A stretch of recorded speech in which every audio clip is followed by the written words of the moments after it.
not yet in that level to even ask ourselves whether we are playing opposition role, because we are not yet opposition. We seem to be working for different people and different interests now. So I don't come back to say, realize that we're opposition and restructure ourselves along that opposition line. The way you have opposition in Senegal, in Ghana, in other parts of the West Africa, we're not even up to 10% as an opposition political party. And Nigeria used to be the hotbed of African political activism. But suddenly the PDP cannot play that role as opposition. So we need to ask ourselves, why are we not playing that role as an opposition political party? So those things has happened before we came in, and it keeps happening. So let's leave what happened in the past, or the mistakes some of our founding fathers made. But you will also agree that they laid enough foundation for us. The standard we're operating today is painful, embarrassing, and insulting. It's nothing near what our founding fathers, had, even though they had their own shortfall. I listened to the member of NWC speak passionately about how they inherited the challenges. But what I will ask him is, are you proud the way your own NWC is running now? Are you going to, because there were people who created these problems for you, those who are still creating that problem, is that a justification? Don't you have your own sense of duty and responsibility to now say, let's change the way this thing is happening? Can't you just say, I want this to change? The NWC is like a judge, not only doing justice, but you must be seen to be doing justice. If you look at some of the things that has happened, yes, we lost the election, we lost funding, we started, surviving from governors or individual stakeholders and so on and so forth. But the biggest problem your own NWC is facing today, which is also affecting our role as an opposition party. Today we are in parliament, but whether you like it or not, the PDP lawmakers are not playing opposition role. Even the Labour Party can even be more better than us today. Inside the house where I'm coming from now, is leadership. We watch the body language of everybody. Today, who is our leader as opposition leader today in the House of Representatives? Chinda. Who is Chinda working for? Wike. It's not difficult for us to decode. It's very simple. You see him always in Port Harcourt on protest in support of the other APC people. And then once opposition people have to believe in you. Can Nigerians believe that this man is the leader of the opposition in parliament and he's there at the other side doing rallies that will help push the PDP governor out of office? So perception is also very important. When you people, that's why I say perception. When you people went to withdraw a case, or say they should not withdraw a case, and what was that case? A case that will allow our members who have joined the APC and once impeach your PDP governor, and then your own NWC, because when I say your own NWC, whatever the chairman does should be seen as what NWC is doing. Files a process that they want to continue that case. What will be the outcome of that case?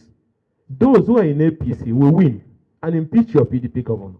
Do you want party members to have confidence that you are doing something? So that's why I said, how you people carry yourself is also important in helping us. Today, they don't call us meeting as opposition lawmakers to say, this is the direction we should take on any particular matter. We have not met with you people. But suppose if there's a budget cycle, they're supposed to call us and say, this is the direction we should take. Let it not be that we disobeyed. Some of your NWC people even endorsed the candidates that APC brought before we are now in a race to join to endorse. They have already met with some of you people, and you people are giving them your word. So do you now want us to start fighting when even those who were looking up to have give their endorsement, we have to find a way to survive. You don't call us to a meeting. You constitute committees at times. You don't take us. So if you consider us a viable partner in that project, we should also be part of it. Because all over the world, it is the lawmakers you have in parliament that shows the strength of that opposition that party has. Check NDC in Ghana. It's what those lawmakers are doing. Check economic freedom fighters in South Africa. The DA. It's their lawmakers. They're the one that, so if your lawmakers are sleeping, everybody is sleeping. You can't call yourself an opposition party. When I was coming, I saw fix PDP to fix Nigeria. Very fantastic. But before you fix PDP, you have to fix everything that is internal. And that starts with issue of leadership struggle. You can't wave it aside. And let me tell you, as long as we don't resolve these issues, the people out there is just laughing at us. Like basic constitutional responsibility, Article 45 and 47, a tradition that we've maintained over the years. We find it difficult to speak the truth. What is Damagu still doing? I ask you here now, as the national chairman of the party, going by that tradition. So let's leave Wike out of it. Wike has taken a job to run errands for APC. So we already know where he belongs. But then what are we doing? What are we doing? What are we now doing as a group to rescue the party?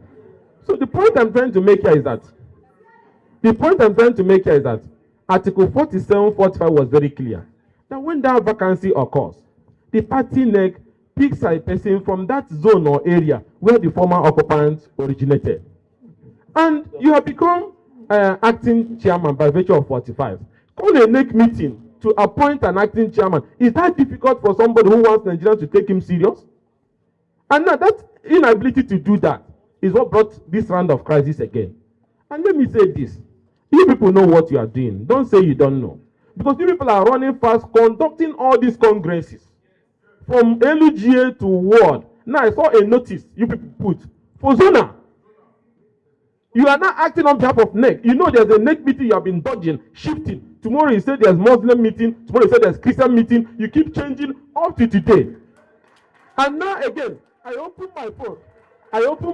I see a notice that they have started selling form for zonal election. So when you finish doing all this damage, planting all these people you are planting, what is your ultimate goal in 2027? Who do you think will stay in such a party, knowing what you are planting now? Why are you rushing to zonal congress of next year? Why are you doing it now? Somebody somewhere people believe is telling you people, do it now. I thought we were talking about reconciliation. I thought we were talking about, bringing everyone together. Why do people go home now? You send another notice, you are doing zonal congress, you are selling nomination for, and then you now say you are acting on behalf of NEC. You act on behalf of NEC when there's emergency. Is there emergency now for election of next year?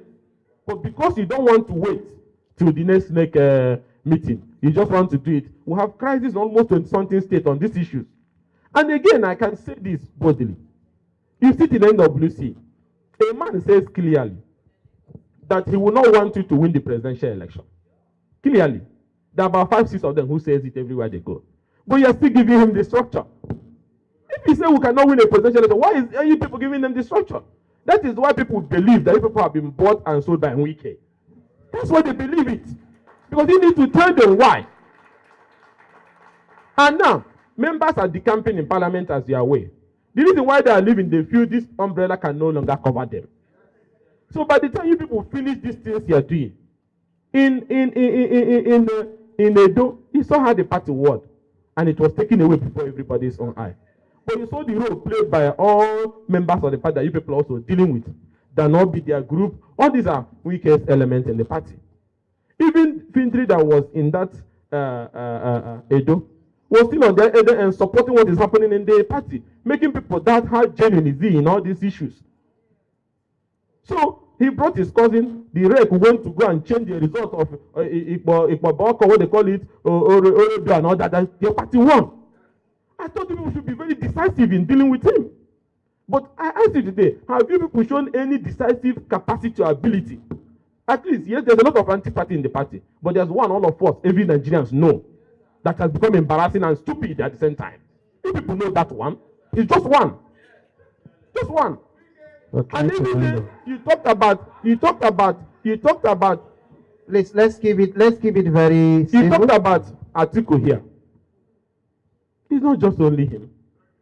There's other people that have done the same thing. But remember when they did that, they left and went in to other place to do it. Now we have a new version. This one says he's not going to go. He will stay inside and burn it down. There's an element of being a coward in his own, because he's not sure of himself to go into that place where he's working. Like Peter Obi then left, Okwankwaso them left, and Atiku them left that time to fight man to man. But this one is saying he's not leaving. And he's with two people. And you people are saying, okay, when they finish the issue of structure, remember you people said some states will not be announced. Is that what they said? The caretakers will remain. But you people change Rivers, where he comes from. Have you forgotten? Later, people say there was a court order and published the list. And then today, there was no local government election on the party, but the structure is in the hands of APC members. And the man has to run for his dear life. Should he do the local government election with people who are carrying the flag of the party by members or being members of APC? You people never bothered about the danger of what was happening. So what I'm saying that as we seek solution, we should be bold, courageous, and honest to tell ourselves the truth. That at this moment, we need to solve the issue of leadership. And then we'll now start the conversation of rebranding, uniting, reconciling. How can you reconcile when you are the one creating the problem?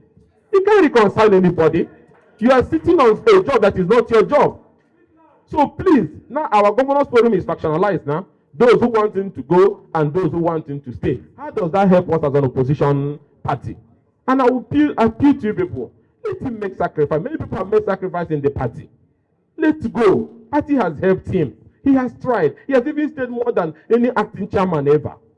And let us respect this tradition. By now, we should be leading conversation with other opposition parties. And that's what Wike is trying to distract us from doing. Now, the conversation should be, how do we rebrand? How do we bring in Labour? How do we bring NNPP? So that we can form a mega alliance and confront these monsters. So this conversation we are having is not even the right conversation. It is, we're just running around the whole thing. Let's discuss with outside parties. And for us to do that, we need to remove those who doesn't want that to happen. Have the NWC today done any engagement as a leading opposition with NNPP, with the Labour Party? No, because that's not the agenda. The agenda is to continue to run around this cycle. Thank you. So I will plead with you that we are not playing opposition role. So there cannot be any question I can even answer you, because we are not playing opposition role. Even in the parliament, we are not playing. So let us now go back and fix our house, which is leaking heavily, before we can now set an agenda for us lawmakers. There's no opposition. Those who are leading us are those who are with those who have said you can never win an election. So how can we oppose when they want the other side to win? Thank you.